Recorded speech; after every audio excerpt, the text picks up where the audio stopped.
Traits in Hogwarts Legacy are something which can easily be overlooked as they are not necessarily needed in order to complete the main story or side missions.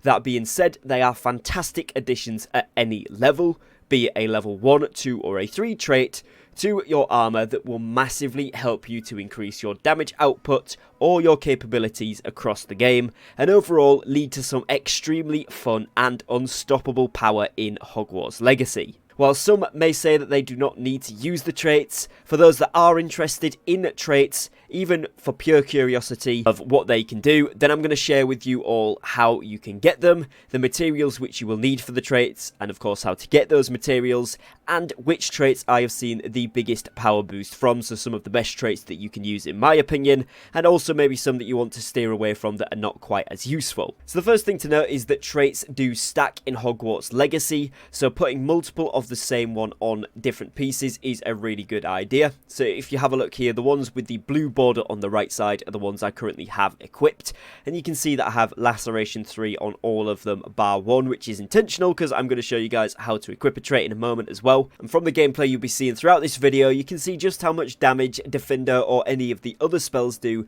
when you particularly load on multiple different traits to be boosting the same spell. So they do stack. You can do this with a specific spell like I've done with Diffindo here, or you can actually do this with the general spells, albeit they give slightly less power to specific stuff, but generally they give a power boost, so it kind of depends on your playstyle. But definitely if you're wanting to get the most bang for buck, I would recommend stacking up on every piece the same spell and having that as your real top damage spell, because it is going to be a massive boost. Now obviously all of these are playstyle dependent, so it can be whichever spell that you would like to, but whichever spell that is, you would come over to the loom here, and if we have a look at my scarf, you can currently see that that has Destruction 1 on it. So if we go ahead and press on PC, this is F, but if you just hover over it in your loom, it will tell you the keybind for your respective console, and you'll be able to go into the menu here and choose what you want to get. So firstly, I'm going to scroll down to the level 3 traits, but if you have only the level 1 or the level 2 variant, these are still good, and particularly earlier on in the game if you are struggling with leveling up or killing certain enemies, or if you just want something to be a lot more powerful, these can also really help too, because I wouldn't say that you need any of them to progress, but they can certainly help and they are a lot of fun. So if we go down here to Laceration 3, you can see that for the level 3 or the tier 3 version of traits, you will need Neasel Fur. You simply then hold the button down that it requires, and you will put that on to your piece of gear.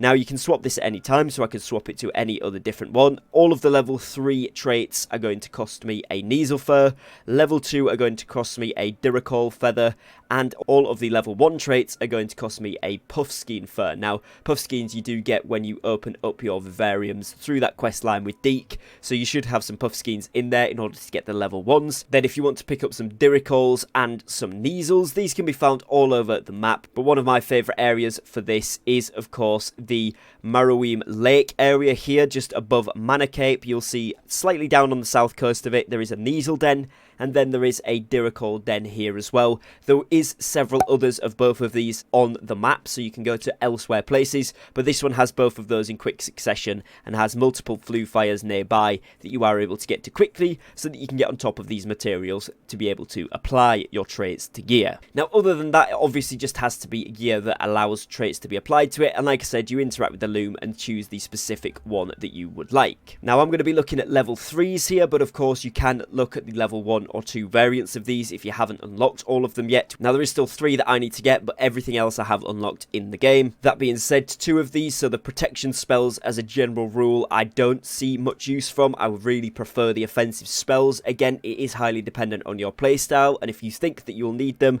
it is an option, but I personally would much rather go for higher damaging spells and kind of buffing either one spell or multiple spells with these, because I've seen a much better return on that from my personal experience. So the only one that I'm kind of missing tier 3 for then is Cruelty 3, which is increase the Crucio damage, but to be honest I haven't used that too much for the damage, it's more for cursing, so I'm not too fussed that that one isn't there right now for me. Now, like you saw towards the beginning of the video, I have used Laceration 3 on multiple pieces of gear, and this is of course significantly increased damage with Diffindo. I've stacked that across all my pieces of gear, so you'll see from the gameplay that this is pretty good and does do a significant amount of damage. You can do this with any spell, so pick your favourite spell or a spell that you're using a lot at the moment, or Another option is a spell that's going to be good against the type of enemies that you're fighting. If there's certain types that you need to get for your collections or for the next part of the quest that you're on, then buffing that particular spell can also be really useful. You can get it for every single regular spell in the game, but you can also get this for things like Ancient Magic, so you can increase the Ancient Magic damage. Now, Ancient Magic is really good as it is anyway, and I haven't used too much of this in order to buff it, but the times that I have used it, it has been useful. I just personally prefer it on the spells, but it is an option if you would like to do this. Again, you have got the option for the individual combat plants as well, so the Venomous Tentacular or the Chinese Chomping Cabbages, or you can simply go for Herbology, which will significantly increase damage by all plants. So it's similar to the spells, where you can get Concentration that significantly increases the damage of all spells. Now again, both of these will stack, so you can have that on every piece and just increase all plant damage or all spell damage by a very good amount. But the individual focus ones, similarly to the spells, so like the Venomous Tentacular individually, or here we've got the Bombarder one individually, they will make that particular spell or that particular plant super powerful. So it's up to you whether you want to go for a jack of all trades or you want to master one or two specific ones and make them really good. Now you can get the Ancient Magic meter fill rate increase here with the Ancient Magic focus trait, but I haven't seen too much use out of that. I actually just find it easier to do more damage, and that in turn helps you to keep your combo up because you are killing enemies quicker.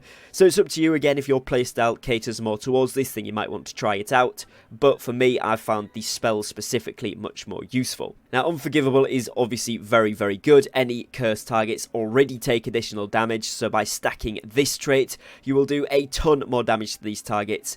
And again, this is a really powerful setup that you can use to be able to take out targets super easily if you are going to be using Unforgivable curses and some of the talents from the Dark Arts tree. I haven't used too much of the Ambush one, although this does sound pretty good at first glance. To me, it seems like I wouldn't really need it, seeing as Petrificus Totalis is an insta-kill. It's rather going to buff the damage of the other spells, which in my opinion isn't that useful, so I've stayed away from it.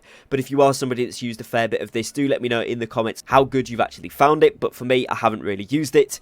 And then, like I said towards the beginning of this segment here, the protection spells, they can be okay if you really feel like you need them, but in my opinion, I haven't needed these much at all. I haven't really used them at all, unless they've come pre-slotted into gear that I've been using earlier on in the campaign, when you pick up like a level 15 or a level 12 legendary and it has a level 1 protection on. I've maybe used them a little there, but haven't specifically chose to use these as I didn't feel them to be that useful in comparison to the spells.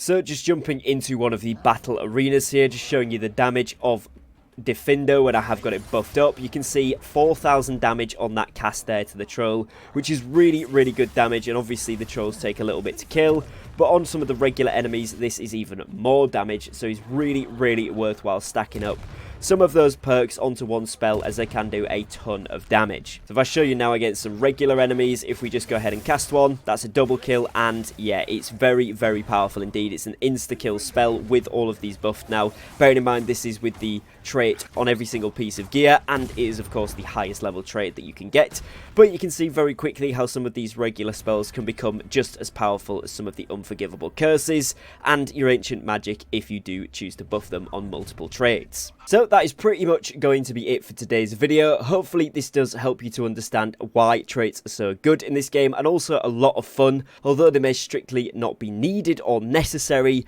you can become absolutely unstoppable when you do buff some of your specific spells or your damage overall in this game, and it is sometimes a feature that does get overlooked. But even if you feel like you don't need them, I would recommend trying them out, because I have had a ton of fun with the traits across Hogwarts Legacy.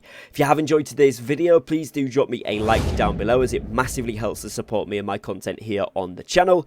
And if you want to see more Hogwarts Legacy tips, tricks and guides, then make sure you drop a subscribe, as there is plenty more on the way to the channel shortly. Other than that, I would like to thank you for watching, and I will catch you again very shortly on a brand new upload. Take care and peace.